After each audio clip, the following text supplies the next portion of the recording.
আপনারা দেখছেন দেশের খবর দশের খবর ডিজিটাল চ্যানেল। গত ৯ ডিসেম্বর আসানসোলের পলাশিয়া ভূঁইয়াপাড়ায় একটি মেডিকেল ক্যাম্পের আয়োজন করেন কলকাতার সিএমআইজি। দুইজন বিশিষ্ট ডাক্তারবাবুদের দ্বারা এলাকার আদিবাসী মানুষদের নিয়ে এই ক্যাম্পটি আয়োজিত হয়।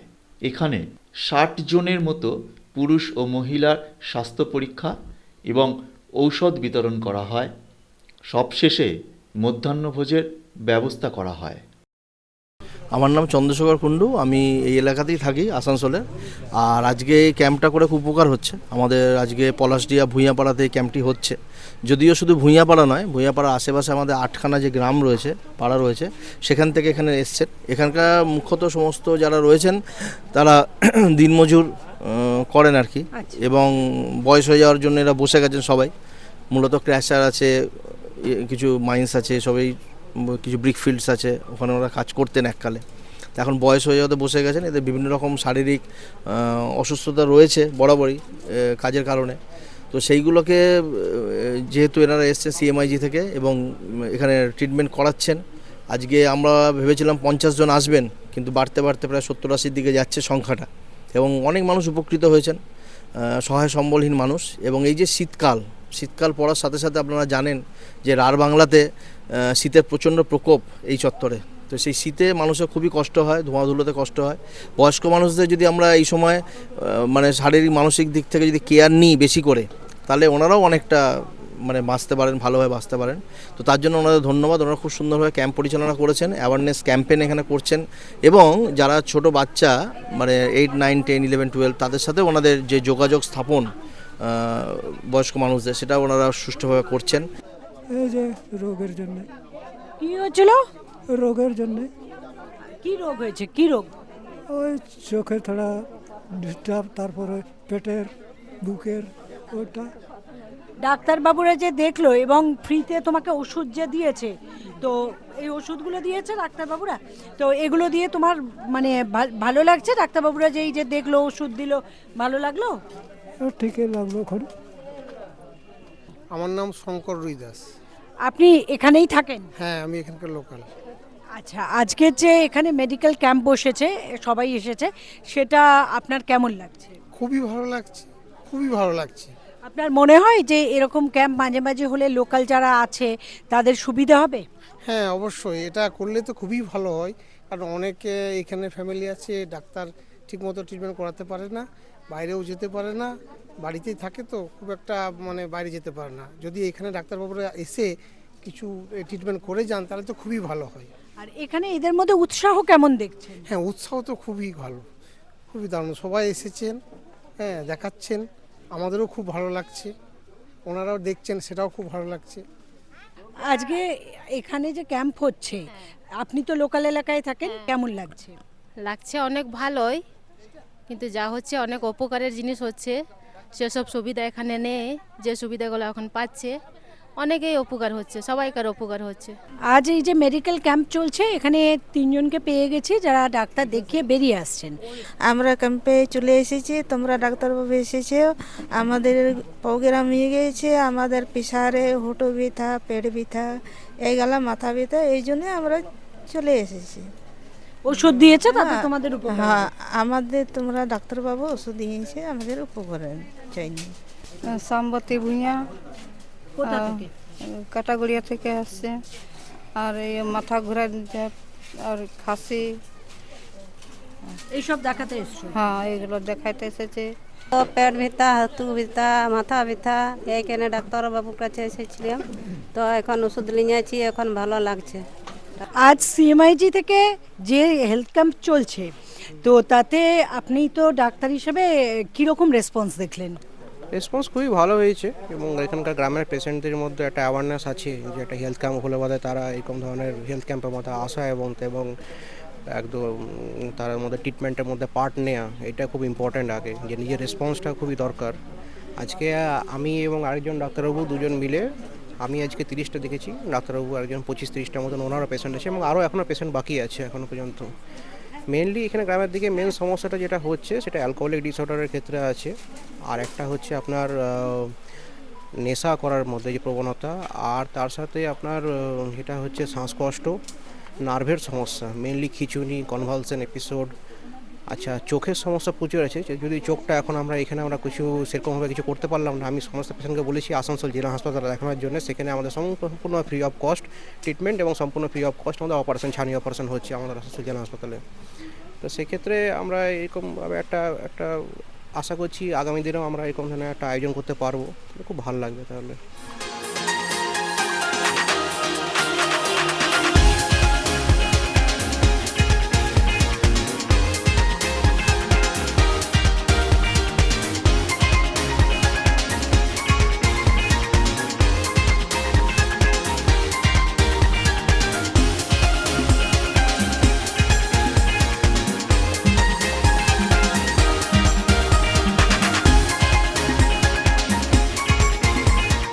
নমস্কার, আমি সিএমআইজি তরফ থেকে বলছি। ভারত সরকার এবং সিএমআইজির তত্ত্বাবধানে আজকে এখানে মেডিকেল ক্যাম্প করা হলো আসানসোল ভূঁইয়াপাড়াতে। এখানে আজ প্রায় 70-75 জন পেশেন্ট ছিল এবং মোটামুটি আমরা বয়সকালে যে পেশেন্টগুলো আমরা পাই, যেমন কোমরের ব্যথা, হাঁটু ব্যথা, মাথা ঘোরা, কমন কোল্ড ইত্যাদি ইত্যাদি, এগুলোই আমরা পেয়েছি। এবং এই প্রান্তিক অধ্যুষিত এলাকায় এখানে খুব প্রয়োজন এবং যারা খুব নিডি এরকম পেশেন্টরাই এখানে বেশিরভাগ কারণ সবই ছিলেন। তো এদের বিভিন্ন রকম ওষুধ দিয়ে আজকে আমরা চেষ্টা করলাম যতটা তাদের মুখে হাসি ফোটানো যায়। আমি তো এই উদ্যোগ নেওয়ার জন্য সিএমআইজিকে বললাম 100তে 100 দেবো, কারণ এই যে প্রান্তিক মানুষদের জন্য এবং প্রান্তিক অঞ্চলের জন্য যে উদ্যোগটা, এটা খুব জরুরি। কারণ এর আগে আমি কথা বলছিলাম যে এখন আমাদের বিশেষ করে এল্ডার জেনারেশনের সংখ্যা নাম্বার অনেক বেড়ে গেছে এবং বিশেষ করে যারা এই আর্থিকভাবে প্রান্তিক অবস্থানে আছেন তাদের জন্য এই চেক আপটা, কারণ তারা নিজেরা তো যেতে চান না, নিজেরা চেক আপের জন্য যেতে চান না, কিন্তু তাদের স্বাস্থ্য সম্বন্ধে সচেতন করা দুটো দিক আছে। একটা হচ্ছে আমরা প্রিভেন্ট করতে হবে, আমাদের প্রতিরোধ করতে হবে রোগকে, এবং রোগ হলে সেটা চিকিৎসা করতে হবে। এই দুটো দিকই আমরা দেখলাম। এবারে সিএমআইজি আমাদের উৎসাহ দিচ্ছেন এগুলো দেখার জন্য এবং আমরা সেগুলো পালন করলাম, সেগুলো আমরা দেখলাম। তার চিকিৎসা যেমন দেওয়া হলো, তাদের স্বাস্থ্য সম্পর্কে সচেতনতাও দেওয়া হলো।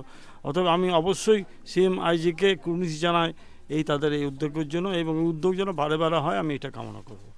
নমস্কার, আমি ইপসিত। আমি Calcutta Metropolitan Institute of Gerontology CMIG থেকে আসছি।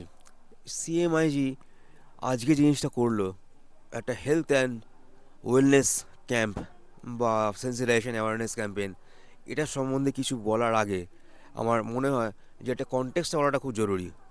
এর পেছনে কী আছে, এর পেছনে কে আছে। সিএমআইজি একটা, it is something not only an institute, হ্যাঁ, বলা হয় principal or personality. It is CMIG stands for a principal. একটা প্রিন্সিপালের ওপর কিন্তু সিএমআইজি চলছে। আর এই প্রিন্সিপাল কে তৈরি করেছে? Doctor Indrani Chakraborty. She is the founder mother of CMIG. উনি টোকিও থেকে পোস্ট ডক্টরেট করেছিলেন, ওখানকার টিএমআইজি, টোকিও মেট্রোপলিটন ইনস্টিটিউট অফ জেন্টোলজি, সেটাকে উনি এখানে সিএমআইজি করেছেন ওই একই ম্যানার্সে। আস্তে আস্তে আমাদের রিজিওনাল সেন্টার হয়েছে, উনি national award winner, centre of excellence আমাদের। কিন্তু আজকে আমরা যখন এখানে এসেছি, আমি এসে দেখলাম যে একটা অদ্ভুত জিনিস আমি দেখলাম, যে এদেরকে যে ক্যাম্পটা এটা হলো, হ্যাঁ, ওনাদেরকে যে আমরা ওয়েলনেসের ওপরে কোনো কিছু বলবো বা হেলথ অ্যাওয়ারনেস, এগুলো খুব একটা সেরকম দরকার পড়ছে না, আমার মনে হলো দরকার পড়ছে না। তো এই অবস্থা আমার মনে হচ্ছিলো যে এই অবস্থায় যদি ডক্টর ইন্দ্রাণী চক্রবর্তী থাকতেন, উনি কী করতেন? উনি ভাবতেন সঙ্গে সঙ্গে যে এনাদের তাহলে কোন জায়গাটায় ল্যাক করছে। কোনো মানুষ পারফেক্ট হতে পারে না। যদি কোনো লাইফে সমস্যা না থাকতো তাহলে ওনারা এই ক্যাম্পটা করতেন না, ওনারা এখানে আসতেনই না। ওনারা এসছেন মানে কিছু সমস্যা আছে, সমস্যাটা কী সেটা একটু ভেতরে ঢুকে আর একটু ডিপে গিয়ে জানার দরকার ছিল। যেটা ডিপে গিয়ে জানা হয়েছে, যেটা আমরা বার করেছি, সেটা হচ্ছে ওনাদের কিন্তু খুব ক্লোজ নিট ফ্যামিলি। এমন নয় যে বাড়িতে অ্যাবিউজ হচ্ছে, এমন নয় যে ওনাদেরকে দেখছে না ছেলেমেয়েরা, এমন নয় যে ওই আন্তঃপ্রজন্ম সম্পর্ক মানে ইউথ ফ্যাটার্নিটি তারা বাকিদেরকে দেখছে না, বয়স্ক লোকদের, তা নয়। সব কিছু আছে, সমস্ত কিছু আছে। কোনটা নেই তাহলে? সব থেকেও কোনটা নেই? ওই যে হেলথটা কিন্তু নেই একদম। আস্তে আস্তে নিউট্রিশনালটা কমে যাচ্ছে। কেন নেই? একটাই কারণ, তার মানে জয়েন্ট ফ্যামিলি ব্রেকডাউন হয়ে গেছে বা অন্যান্য ডাইনামিক্স পাল্টে গেছে, মডার্নাইজেশন, সবাই আরবানাইজেশন, মহিলারা বাইরে চলে যাচ্ছে, এগুলো কোনো ফ্যাক্টর না এইরকম একটা জায়গায়। ফ্যাক্টর একটাই, এই একটা ফ্যাক্টর কি না, সেটা হচ্ছে রিসোর্স, মানিটারি রিসোর্স। পয়সা কম, লোক বেশি, পয়সা কম, যে কেয়ারটা পেতে গেলে যেটুকু পয়সা খরচা করতে হবে বা যে যতক্ষণ ডিস্টেন্স যেতে হবে, আসতে হবে, সেটা নেই এনাদের কাছে, বা যে ওষুধ কিনতে হবে। তো সেই মানিটারি রিসোর্স কীভাবে পাওয়া যাবে, ওইটাই কিন্তু আমাদের ভাবার দরকার। আর ওইটা নিয়ে আমরা ভাবতে শুরু করেছি। এইটা একমাত্র পাওয়া যেতে পারে যদি আমরা একটা এল্ডারলি সেলফ হেল্প গ্রুপ তৈরি করি, যেটা in due time will become financially independent. সেটা কী করে হবে, কী করে হবে, মানে জাস্ট একটা ব্যাগ তৈরি করে না, বেশ কিছু জিনিস রয়েছে যেগুলো কিন্তু বাজারে এখনও আসেনি, আনট্যাপড মার্কেট। ভেবে দেখুন তো, এমন কিছু তৈরি করা যায়, এমন কিছু, একটা জুতো, যে জুতোটা পরলে আমি সিঁড়ি দিয়ে উঠতে আমার সুবিধা হবে, বয়স হলে সিঁড়ি দিয়ে উঠতে অসুবিধা হয়, তাই তো, ক্যালসিয়াম কমে যায়।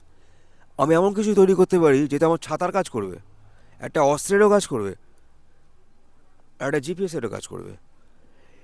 এইরকম দু একটা জিনিস আমরা তৈরি করতে পারি, মানে ওনারা তৈরি করতে পারেন, তাহলে একটা নতুন মার্কেট খুলে যাবে, একদম নতুন মার্কেট। সেই নতুন মার্কেটটা হচ্ছে প্রপস, বিভিন্ন ধরনের প্রপস, বিভিন্ন ধরনের গ্যাজেটস, অ্যাসিস্টিভ গ্যাজেটস বলা হয় এগুলোকে, দি অ্যাসিস্ট ইন লিভিং।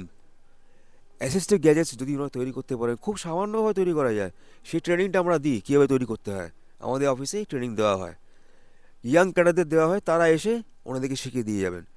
এটা যদি করা যায় কোনোভাবে, হেলথ ক্যাম্প তো চলতেই থাকবে, মেডিকেল এটা তো রয়েছে, কিন্তু শুধু মেডিকেল দিয়ে হবে না, মেডিকেল সাপোর্ট আমরা কতদিন ধরে দেবো, আর ওনারা কতদিন ধরে এইভাবে পড়ে থাকবেন না, ওনারা কিন্তু এরপর থেকে ওই জিনিসটা যতক্ষণ না, দেখুন বয়স হলে এটা হবেই, শরীর খারাপ হবেই, আমাদের ডিজেনারেশন হবেই, কিন্তু ডিজেনারেশন হওয়ার পরেও আমার যদি ওই একটা জিনিস থাকে, ওই ফাইন্যান্সিয়াল সিকিউরিটি থাকে, আমার যদি একটা গ্রুপ থাকে নিজের মতন, এল্ডার্স ফর এল্ডার্স, আমি ওকে দেখবো, ও আমায় দেখবে, one for all for one, তাই যদি হয়, তাহলে করে কিন্তু কোনো রকম শরীর খারাপ, কোনো রকম মৃত্যু ভয় মানুষকে আটকাতে পারবে না।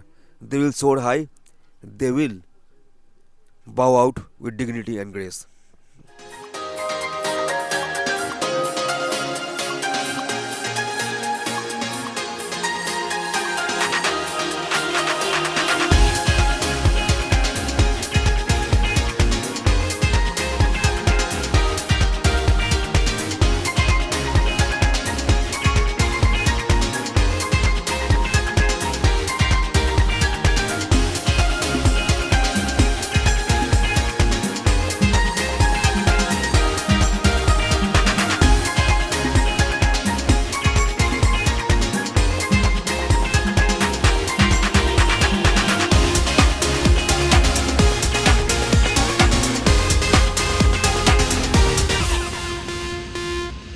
আপনারা দেখছেন দেশের খবর, দশের খবর ডিজিটাল চ্যানেল।